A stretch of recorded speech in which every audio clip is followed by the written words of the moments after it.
बिस्मिल्लाहिर्रहमानिर्रहीम अस्सलामु अलैकुम। मेरा नाम है ख्वाजा मोहम्मद उमर और आप देख रहे हैं कार में के back again with yet another video. गाड़ी की तरफ जाते हैं, लेकिन उससे पहले अगर अभी तक आपने कार में के को सब्सक्राइब नहीं किया तो make sure you subscribe channel, ताकि किसी किस्म की इंटरेस्टिंग गाड़ियाँ देखने को मिलती रहें। आज जो गाड़ी हमारे पास यहाँ पे मौजूद है ये है टोयोटा लैंड क्रूज़र 1995 70 सीरीज़ गाड़ी है ये। इसका ऑनर्स रिव्यू हम आपके लिए लेके आए हैं और इससे पहले कि हम आगे बढ़ें वीडियो में, मैं मिलवाना चाहूँगा इसके ऑनर से, जो कि एक ना सिर्फ ऑनर है बल्कि प्राउड ऑनर हैं। उनसे मिलते हैं, मिस्टर गजनफर से। अस्सलाम वालेकुम। वालेकुम सलाम, क्या हाल है? अल्लाह का शुक्र। गजनफर कैसे हैं आप? ठीक है। है। अच्छा गजनफर, बड़े अरसे से इनके पास ऐसी ही कुछ गाड़ियाँ रहती हैं। अक्सर हमें कहा करते थे कि आके वीडियो बना लो, लेकिन मौका ही नहीं मिल पाता था। आज बाहर हाल एक मौका है इनकी गाड़ी का रिव्यू करने का। गजनफर भाई, हमें ये बताइएगा कि कौन सी गाड़ी है, कब ली और कितना अर्सा हो गया?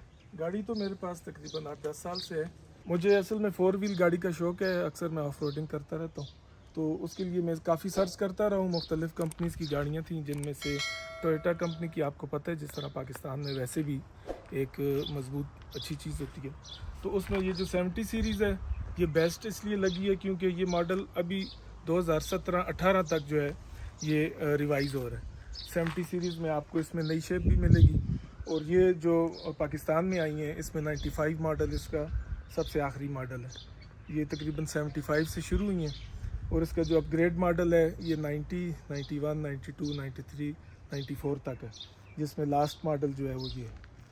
अच्छा गजनफर, आप मुझे बता रहे थे बड़ा सोच समझ के और बड़ी रिसर्च के बाद आपने लिए। पहले ये बताएं कितना अर्सा हुआ है लिए, और इसमें क्या ऐसी ख़ास बात है जो आप अक्सर देखते होते हैं? आप बता रहे थे रिव्यूज़ भी देखते हैं जिसमें लोग बता नहीं पाते, तो वो क्या ऐसी बात है? इसमें मुख्तलिफ फंक्शंस है, वो मैं आपको साथ साथ जिस तरह आप गाड़ी वो चेक करेंगे मैं आपको बताता जाऊँगा। मेन चीज़ तो इसके इंजन है, जो इसके आपको मैं पहले दूसरे फंक्शन बता दूँ। एक तो ऑटोमेटिक है, गियर भी आप ऑटो में ले सकते हैं। मैंने मैनुअल करवाया है क्योंकि वो स्लिप वगैरह का थोड़ा इशू होता है, तो मैनुअल गियर में भी अच्छी है। बाकी फिर इसकी जिस तरह नई गाड़ियों में विंडो वगैरह ऑटोमेटिक होती हैं। इसका स्पेशल चीज़ जो है ये अब लॉक है। उमूमन जो 4 व्हील गाड़ियाँ होती हैं उसके अंदर जो 4 व्हील ऑपरेशन होता है वो नीचे से गाड़ी से उतर के करना पड़ता है, लेकिन इसका ये अब लॉक का बटन है, ये आप दबाएंगे तो इसका अब लॉक हो जाएगी। फिर H4 दबाएंगे, फिर वो जो छोटा गियर होता है इसका, जो छोटी गाड़ी वाले लोग होते हैं कार वगैरह, उनको इस गियर से डरते हैं कि ये पता नहीं कौन सा गियर है, तो ये बिल्कुल सिंपल होता है। ये आगे की तरफ हुआ है, तो ये इस टाइम ये 2x2 पे चल रही है। बाकी ये गियर अपनी उसी तरह यूज़ होता है जिस तरह आम कार का होता है, उसी तरह इसके 4 गियर हैं, एक रिवर्स है। इसके लिए ये होता है कि वहाँ से आप अब लॉक वगैरह दबा के साथ ही H4 जिस वक्त दबाएंगे न्यूट्रल करके गाड़ी, उसके बाद इसको हमने क्लच दबा के पीछे की तरफ लाना होता है। दरमियान में इसका न्यूट्रल जब पीछे लाते हैं तो गाड़ी 4x4 पे शिफ्ट हो जाती है। ठीक हो गया। ये अब 4 व्हील लगाने के लिए हमें सबसे पहले H4 दबाना होता है। H4 दबाया, वहाँ सामने आप डैशबोर्ड में इसकी लाइट्स ऑन होगी वो सामने। उसके बाद ये अब लॉक और H4 जब हम दबाएंगे उसके बाद ये आपने इसके बाद गियर शिफ्ट करना है। ये गियर है, इसको पीछे ले आएंगे तो ये गाड़ी 4 व्हील पे शिफ्ट होगी। और उमूमन कई लोग पहले गियर में चलाते हैं।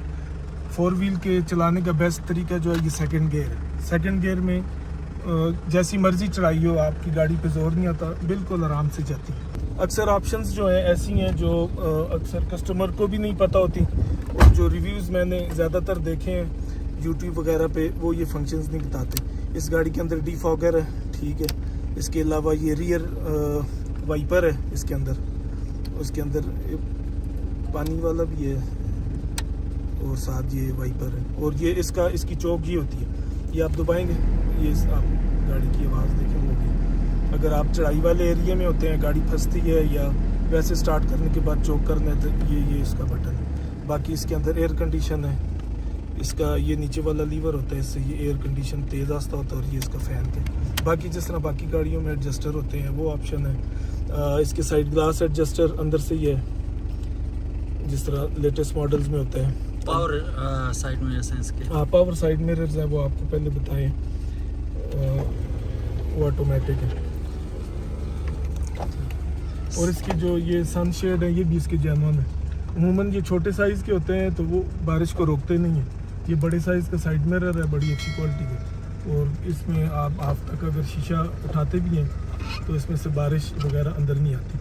बाकी इस मॉडल में जो एक्स्ट्रा चीज़ ये अक्सर मॉडल में नहीं होती, ये इसका सनरूफ है।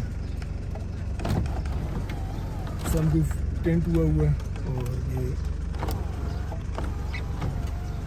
खुल भी जाता है, आप बाहर से भी इसका व्यू ले सकते हैं ऊपर खड़े होकर, और अच्छा बड़ा सनरूफ है इसका। बाकी लाइट्स वगैरह इसकी ड्राइवर के लिए अलग है, सेंटर में अलग है, और बिल्कुल पीछे बैक सीट वाले के लिए देखें आप अलग से दी हुई है। अच्छी पावरफुल सीट बेल्ट्स हैं, और क्योंकि ये ऑफ रोड गाड़ी है इसके मुख्तलिफ आप देखेंगे जगह पे हैंडल ये डैशबोर्ड के साथ भी है, ये चीज़ें इसमें दी हुई हैं जो आपको एक्स्ट्रा सेफ्टी देती हैं। फिर इसका ये कंसोल होता है बड़ा अच्छा, पूरी दुकान है ये ऊपर वाला ऐसा है इसका, और इसके नीचे सही बड़ा कंसोल है। इसके अंदर आप अपनी ज़रूरत की सारी चीज़ें रख सकते हैं, और बाकी जो डैशबोर्ड का इसका होता है वो आम गाड़ियों की तरह ही है। और ये इसके जालियाँ भी दो बिल्कुल फ्रंट पे हैं, ये साइड पे हैं, ये चीज़ें लगी हैं। इसमें मुख्तलिफ गाड़ियों में मुख्तलिफ फंक्शन आते हैं। ये इसका एक्स्ट्रा पावर का एक बटन है, इस गाड़ी में तो इस वक्त वर्किंग नहीं है, लेकिन अगर ठीक करवाया हो तो होता है। फिर ये इसके शॉक्स हैं, इलेक्ट्रिक शॉक्स हैं, उनको आप हार्ड कर सकते हैं और लूज़ कर सकते हैं। मतलब आपने अगर हैवी लोड डालना है तो उसको हार्ड कर दें, नॉर्मल ड्राइव पे करना है तो इसको लूज़ कर दें।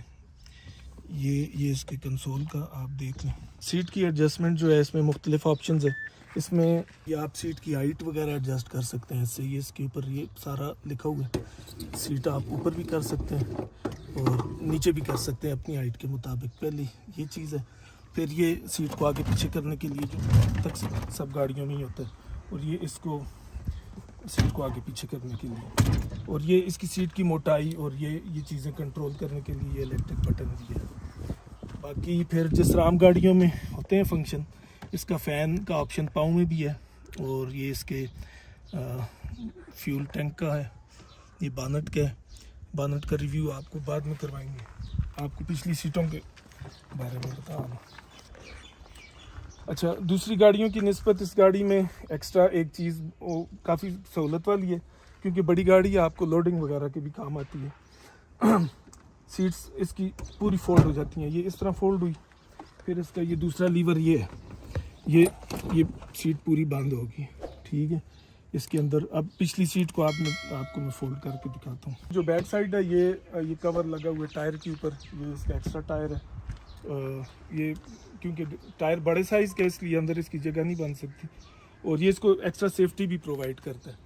अगर आपकी थोड़ी बहुत अगर टक्कर लग जाती है टायर इसको, और इसका ये जो ओके ये दूसरी गाड़ी या कोई भी चीज़ आप टो करने के लिए आपकी यूज़ हो सकती है। ये स्टेप हो गया, और इसका ये तकरीबन 3-4 kg का ये बम्पर है एक साइड, दूसरे को भी मिलाएं तकरीबन ये 15-20 kg इसका रेयर बम्पर ही बन जाता है, उसका बनता है, और 2 टन गाड़ी का वज़न है, 2000 kg, ठीक है। बाकी ये इसके फीचर्स आपको बता दूँ, ये इसके मॉडल डिस्क्रिप्शन है। EX 3.0 इसके इंजन का साइज़ है, और प्राडो ये वर्जन है इसका।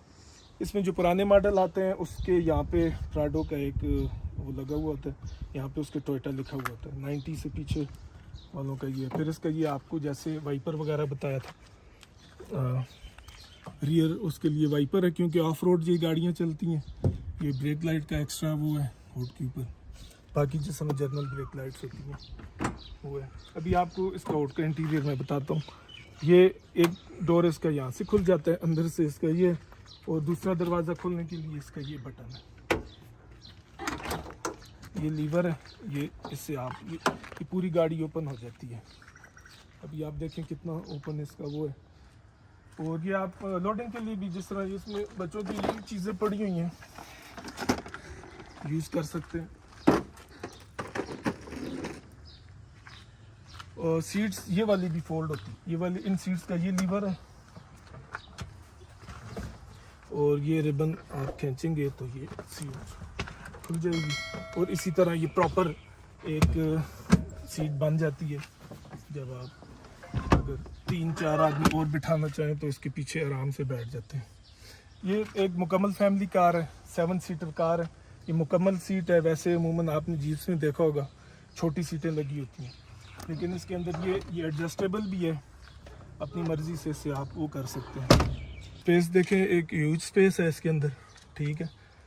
और ये सीटें भी फोल्ड होती हैं, वो भी होती हैं। बाकी इसके अंदर एक्स्ट्रा जो गाड़ी का सामान रखने के लिए वो ये एक इसकी खुफिया टैंकी है, ठीक है। इसमें आप जितनी भी चीज़ें, पाने, पेचकस, ये चीज़ें टूल बॉक्स इसे कह लें। और फिर